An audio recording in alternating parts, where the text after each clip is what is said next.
Inflyatsiya. Nega iqtisodni bunchalik dahshatga soladi? Inflyatsiya o'zi nima? Inflyatsiya pulning qadrsizlanishi, tovar pul muvozanatining buzilishi natijasida muomalada xo'jalik aylanmasi, ehtiyojlardan ortiq darajada qog'oz pullar miqdorining ko'payib ketishi, pul massasining tovarlar massasidan ustunligi natijasida tovar bilan ta'minlanmagan pullarning paydo bo'lishidir.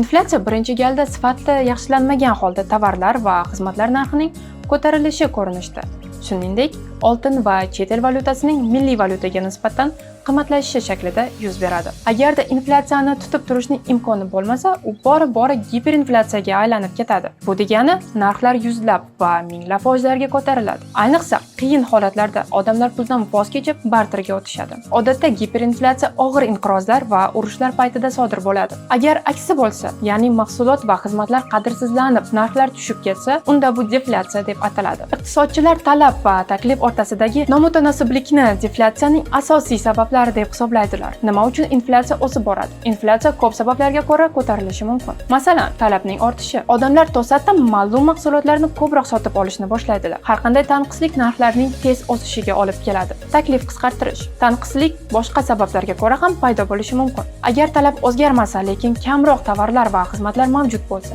bu hosil yetishmasligi, chet el tovarlarini olib kirishdagi cheklovlar, ishlab chiqarish korxonalari ishining to'xtatilishi yoki vaqtincha to'xtatilishi, ayrim bozordagi monopolistning harakatlari tufayli sodir bo'lishi mumkin. Milliy valyutaning zaiflashishi. Agar chet el valyutalarining kursi ko'tarilsa, import qilinadigan tovarlar avtomatik ravishda qimmatlashadi. Bu ham inflyatsiyaning oshishiga olib keladi. Yuqori inflyatsiya kutilmalari. Odamlar va kompaniyalar narxlarning keskin oshishini kutishganda, ular ko'pincha iste'molchi xatti-harakatlarini o'zgartira boshlaydilar. Ular kelajakda foydalanishi uchun tovarlar sotib oladilar va kamroq tejashadi. Axir ertaga ortiqcha to'lagandan ko'ra bugun arzonroq sotib olish mantiqan to'g'ri keladi. O'z navbatida kompaniyalar o'z mahsulotlari uchun narxlarni ko'tarishni boshlaydilar. Bu esa sun'iy ravishda inflyatsiyani keltirib chiqaradi.